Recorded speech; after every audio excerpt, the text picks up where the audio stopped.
Hello everyone. आज की इस वीडियो में हम लोग पढ़ेंगे भारत का भूगोल पार्ट 2, जो कि एग्ज़ाम पॉइंट ऑफ व्यू से बहुत ही इम्पॉर्टेंट है। हम सब जानते हैं कि ज्योग्राफी कितना इम्पॉर्टेंट है। So let's start the video. जैविक मरुस्थल कहलाता है दामोदर नदी केदारनाथ रुद्रप्रयाग के मध्य बहती है मंदाकिनी। गंगा नदी एकमात्र सहायक नदी जिसका उद्गम मैदान में है गोमती। गंगा की सबसे बड़ी सहायक नदी यमुना। सोन नदी का उद्गम होता है अमरकंटक से। गंडक नदी को नेपाल में कहा जाता है शालिग्राम एवं नारायणी। जो नदी डेल्टा नहीं बनाती है उसके मुहाने को कहा जाता है एस्चुअरी ज्वार नदमुख। ज्वार नदमुख एस्चुअरी बनाने वाली नदी यहाँ है नर्मदा और ताप्ती। भारत में सबसे बड़ा नदी मुख किस नदी के मुख पर है? हुगली नदी के मुख पर। भ्रंश घाटी से होकर बहती है नर्मदा नदी। भारत की सबसे चौड़ी नदी है ब्रह्मपुत्र नदी।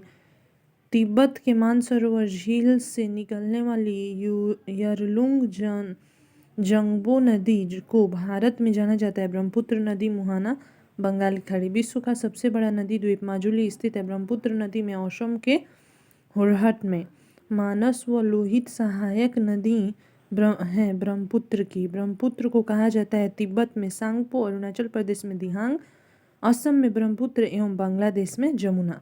विश्व का सबसे बड़ा डेल्टा सुंदरवन डेल्टा बनाती है। गंगा ब्रह्मपुत्र नदियाँ मिलकर विश्व का सबसे बड़ा डेल्टा बनाती हैं। सुंदरवन डेल्टा स्थित है भारत बांग्लादेश में। डेल्टा की आकृति होती है त्रिभुजाकार। डेल्टा नहीं बनाती है नर्मदा एवं ताप्ती। डेल्टा बनाती है कावेरी, गंगा, महानदी। सिंधु नदी का उद्गम है तिब्बत में कैलाश से। पर्वतमाला के उत्तर स्थित मानसरोवर झील में से सिंधु नदी का उद्गम है तिब्बत में कैलाश पर्वतमाला के उत्तर स्थित मानसरोवर झील से। भारत पाकिस्तान के बीच सिंधु जल समझौता हुआ था 1960 ईस्वी में। सिंधु की सबसे बड़ी सहायक नदी चिनाब है। चिनाब हिमाचल प्रदेश में कहलाती है। चंद्रभागा, बगलिहार, सलाल एवं दुलहस्ती परियोजनाएं निर्मित है चिनाब नदी पर। झेलम नदी का उद्गम होता है बेरीनाग कश्मीर के समीप शेषनाग झील से।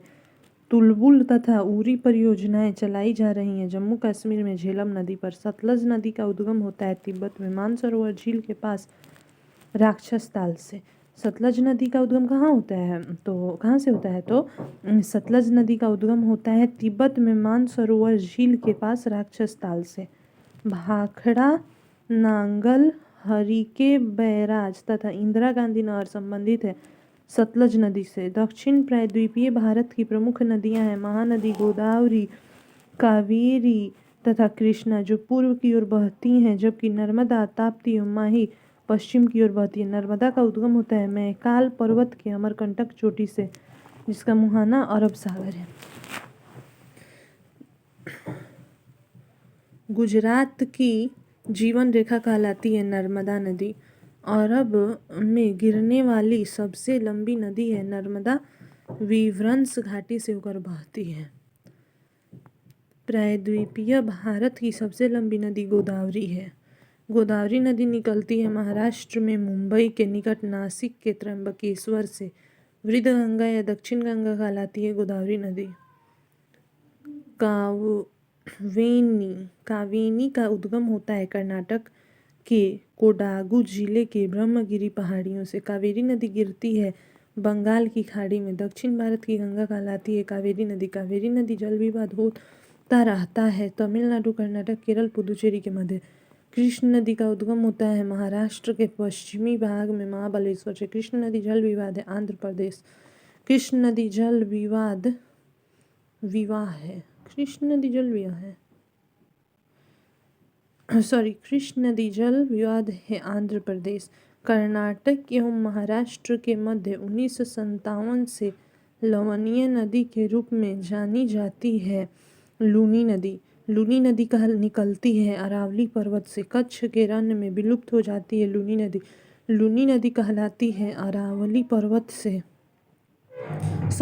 लूनी नदी निकलती है अरावली पर्वत से। कच्छ के रण में विलुप्त हो जाती है लूनी नदी। नदियाँ जिसका उद्गम भारत क्षेत्र में नहीं होता Satluj, Ghagara, Brahmaputra, Sindhu, Gandak. Thanks for watching the video. Please like, share and subscribe for more videos and all the updates related to the channel. Please subscribe as much as you can. Please share with your friends so that I get some motivation and make more educational video. Thanks.